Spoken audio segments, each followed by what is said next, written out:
Elle leva la main et l'abattit sur le visage d'une jeune fille au milieu d'un marché bondé. Le claquement de cette gifle résonna contre chaque mur de pierre. Chaque marchand se figea. Chaque enfant cessa de rire. Et depuis l'autre bout de la place, dissimulée sous une cape grise sans prétention, une paire d'yeux sombres observait, la mâchoire serrée, les poings crispés.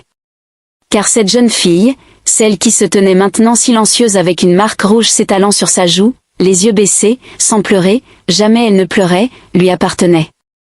Et personne dans ce marché ne le savait encore. Elle s'appelait Amara. Si vous l'aviez croisée sur la route, vous ne l'auriez même pas regardée 2 fois. C'était voulu. Elle vivait à la lisière du village de Kyle, un ensemble de maisons en terre, de sentiers poussiéreux et de gens qui, depuis longtemps, avaient décidé ce qu'ils pensaient les uns des autres et ne voyaient aucune raison de changer d'avis. La mère d'Amara était morte quand elle avait 6 ans.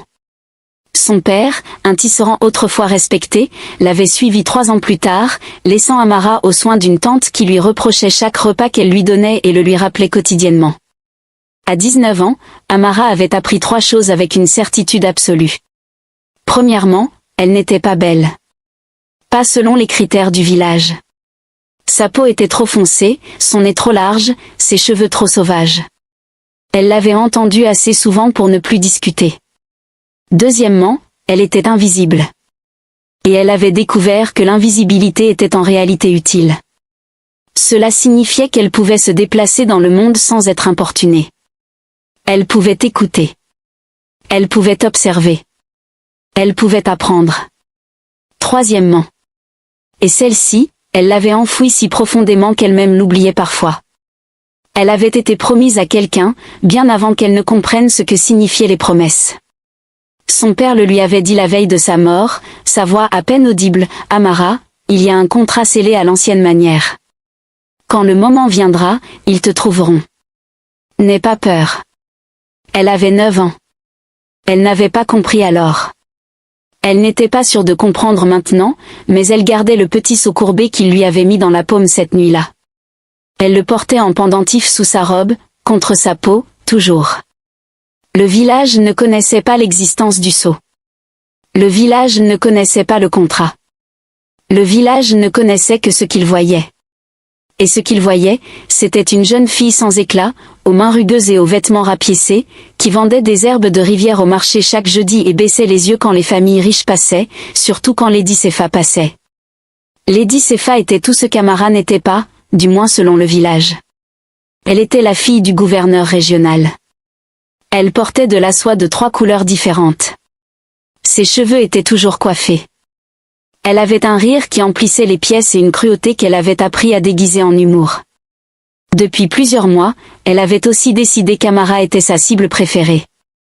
Ça avait commencé par des petites choses. Un commentaire ici, un piège là, renversant les bottes d'herbe d'Amara au marché et la regardant se démener pour les ramasser dans la poussière. Le village trouvait ça drôle, ou faisait semblant.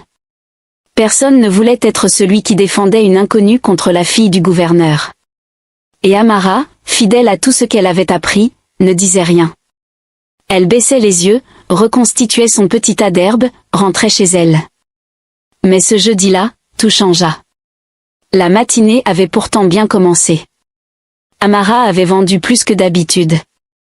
Un marchand ambulant avait acheté toutes ses bottes de racines de fièvre séchées et les avait qualifiées des meilleures qu'il ait vues en dehors de la capitale.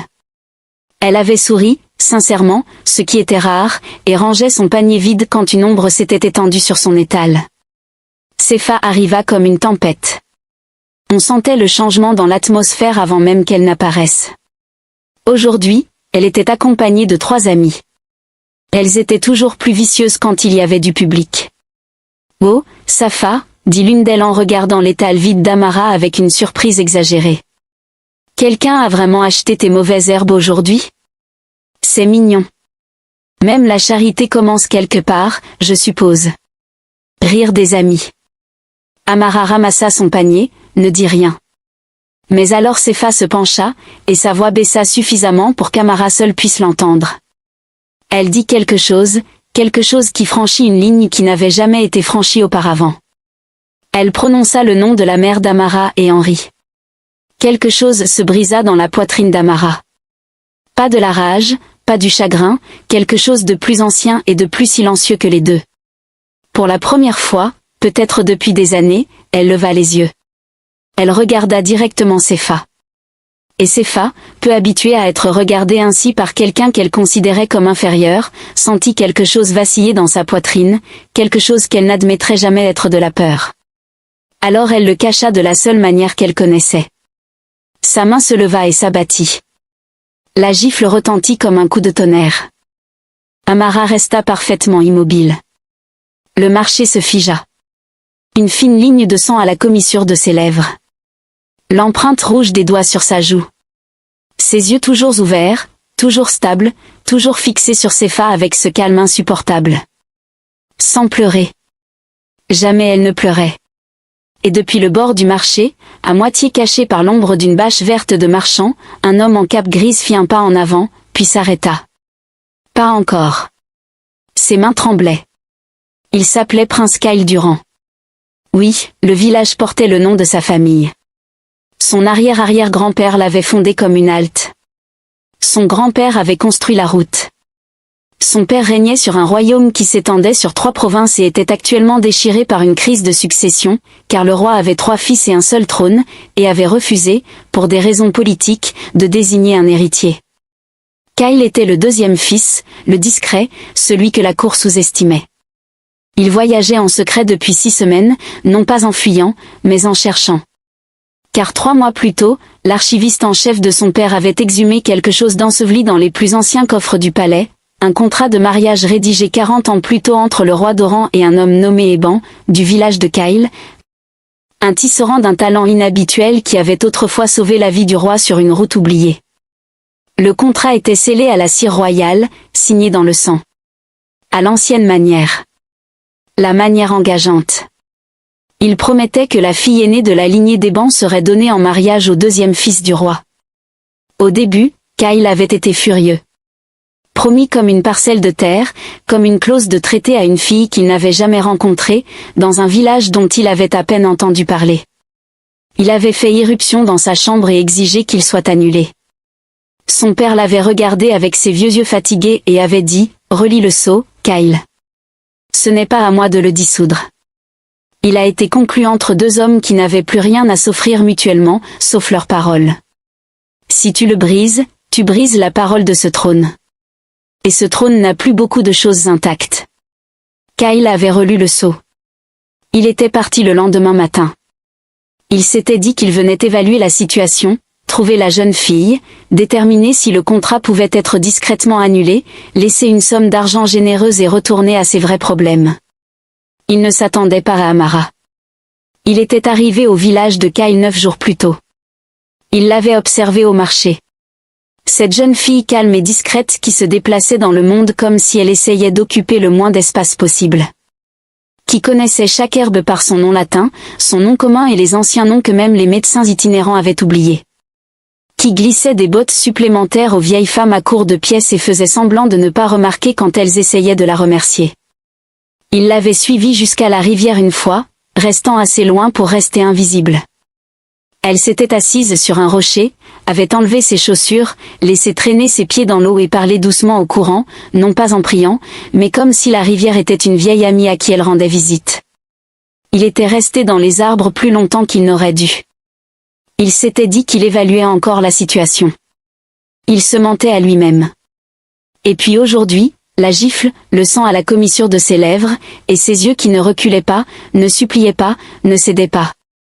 Maintenant, il fit un pas en avant. Assez. Un seul mot. Calme. Mais il traversa le marché comme une pierre jetée dans une eau tranquille. Des ondulations dans toutes les directions. Tout le monde se retourna. L'homme en cape grise avait rejeté son capuchon en arrière. Et quelque chose se produisit qu'Amara n'avait jamais vu arriver sur la place du village. Lady Sefa devint pâle. Pas rose, pas rougissante, pâle, de la couleur d'une fleur fanée, parce qu'elle l'avait reconnue. Elle était allée 2 fois à la capitale régionale pour les fonctions officielles de son père. Elle s'était tenue dans la grande salle. Elle avait vu les portraits royaux. Elle connaissait ce visage. Levé, commença-t-elle. Ne dis pas ce titre en public quand tu utilises tes mains en public. Sa voix était toujours calme. D'une certaine manière, cela rendait les choses pires. Il traversa la foule qui s'écartait jusqu'à se tenir à côté d'Amara. Pas devant elle. À côté d'elle.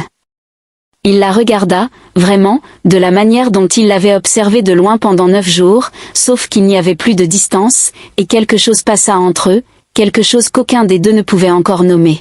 « As-tu chaud ?» lui demanda-t-il. Elle le regarda. Ses sourcils se froncèrent légèrement, comme quand elle recalculait quelque chose.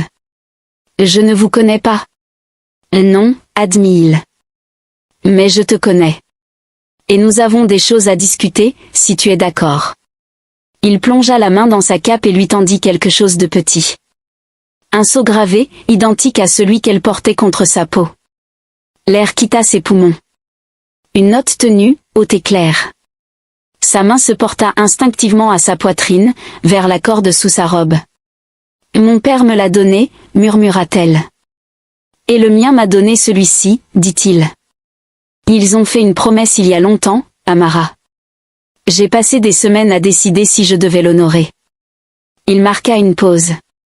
Et maintenant, j'ai fini de décider. Bien sûr, ce n'était pas si simple. Rien ne l'est jamais. Les mots se répandirent comme ils le font dans les petits endroits, comme un feu dans l'herbe sèche. À la nuit tombée, tout le village était au courant. Au matin, un cavalier était parti pour la capitale. Et en moins de 3 jours, le frère aîné du prince Cal, le prince d'Avan, arriva. D'Avan était tout ce que Cal n'était pas, du moins aux yeux de la cour. Plus bruyant, plus poli, affamé de pouvoir et profondément conscient que si Cal sécurisait un mariage engageant, surtout scellé par une tradition de contrat de sang, cela lui donnerait un ancrage légal et social qui pourrait faire pencher la succession en sa faveur. Il arriva avec 12 soldats et un document du Conseil royal suggérant que l'ancien contrat était historiquement intéressant, mais juridiquement douteux. Il arriva aussi avec une autre sorte d'arme. Il regarda Amara de l'autre côté du salon du gouverneur, où cette réunion inconfortable avait été organisée, et lui sourit de toutes ses dents. « Mon frère a toujours eu un cœur romantique, » dit-il avec fluidité. « Mais sûrement, ma chère, tu comprends les réalités pratiques. Une fille de village, un contrat de mariage rédigé à cheval il y a 40 ans. Ça ne tiendra jamais devant un tribunal. »« Quel tribunal ?» demanda Amara. D'Avan cligna des yeux. « Je vous demande pardon ? » ?»« Quel tribunal ?» répéta-t-elle calmement. « Parce que le contrat a été scellé sous le droit de la dette vivante, pas sous la loi civile. Ce droit ne relève pas de la juridiction du Conseil royal. Il relève du pacte des anciens, qui précède le Conseil de 200 ans et ne peut explicitement être révisé ou dissous par qui que ce soit. Pas même le roi. » Silence. « Comment le sais-tu » demanda d'Avan lentement. « Mon père était tisserand, » dit Amara.